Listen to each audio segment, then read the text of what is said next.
Tonight on Insight, car lovers. You can stand at the back of the exhaust and just breathe it in and enjoy it.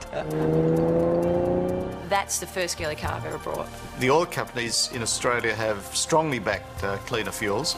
There's upwards of 1,000 to 1,400 persons predicted to die each year from exposure to the pollution. I'll still keep doing it because of the enjoyment and thrill I get out of driving the car. We can no longer have governments that roll over to threats from the auto industry.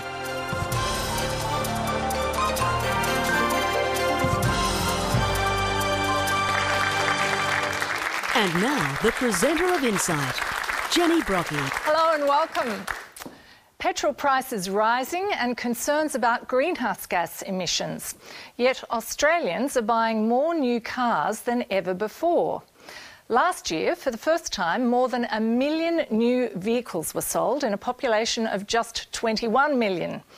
Yet the head of one of the world's biggest car companies recently declared the petrol engine's days are numbered. So where does that leave us and our cars? Australia is one of the most car-dependent nations on earth. But might the love affair have to end? Christine El-Khoury has been talking to one man who says he's trying to change his ways.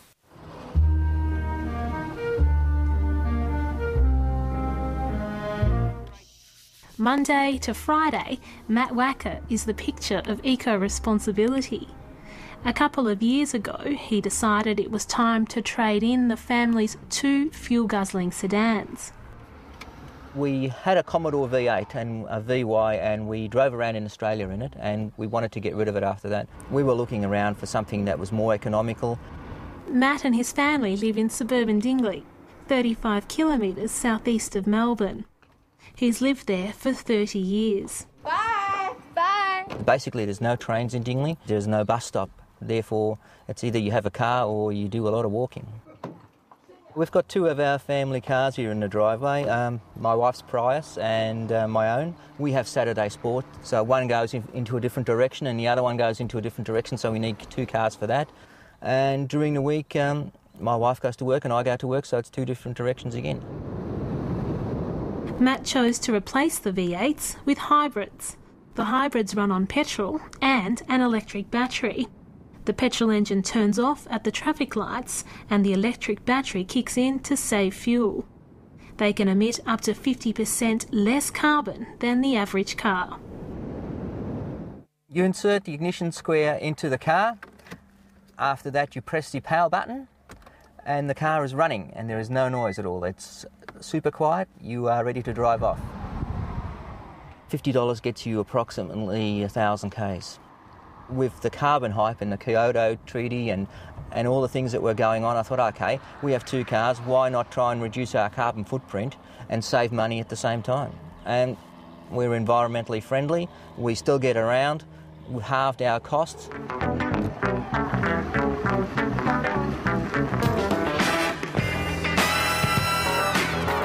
But there's another side to Matt Wacker. This is a 1987 Ferrari Testarossa. It has 2 6-cylinder engines, which makes it a V12. And it does 110 kilometres an hour in first gear. It's the pinnacle of all cars. They're not just cars. A Ferrari is a piece of art. And, you know, like if it wasn't a car, you could actually hang it on the wall instead of a painting. Matt is a different man when he's talking about his Ferrari. Even when my daughter and I go out, the noise is the best thing about the car. We just like hearing the noise. We don't actually turn the radio on, even though it's got one, because you can't hear it anyway, so we just listen to the noise of the engine. It burns fuel like there's no tomorrow, so you get this occasional fuel smell. But it's beautiful. It's, you can stand at the back of the exhaust and just breathe it in and enjoy it. One of my friends called it sex on wheels. But, you know, it's just like a chick magnet, I suppose other people will call it, but everybody just looks at you. Because how many Ferraris do you see a week? Not many. The Ferrari is insured for $185,000. It isn't cheap to run either. got 2 tanks in the car. They all fill through one nozzle, but it adds up to 130 litres plus 20 litres reserve, so 150 all up. So you can imagine that's about $300 to fill up. It does use probably 5 times as much fuel as a hybrid, so that's why you don't drive it every day.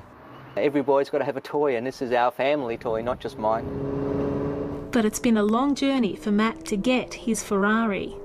I've been Ferrari mad for a long time. It's just that they're so expensive that I had to work my way through Holdens, Fords, BMWs, and finally I got to a Ferrari, so I'm not letting it go.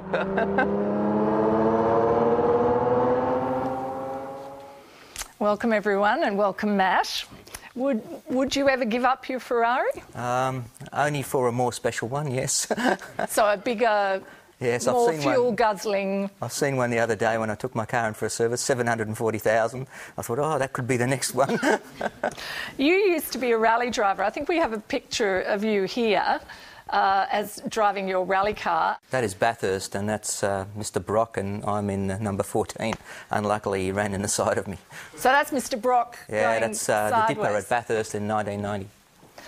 How do you reconcile having 3 cars with being environmentally responsible? 1 family, 3 cars. Well, 1 car we just don't take out all the time. We take it out on club meetings, we take it out for special occasions, and it just makes me feel good when I go in the garage. The other cars are basically for everyday use. So instead of having a car where I use $70 a day in it every day, I have a car maybe I use $70 a day once a month.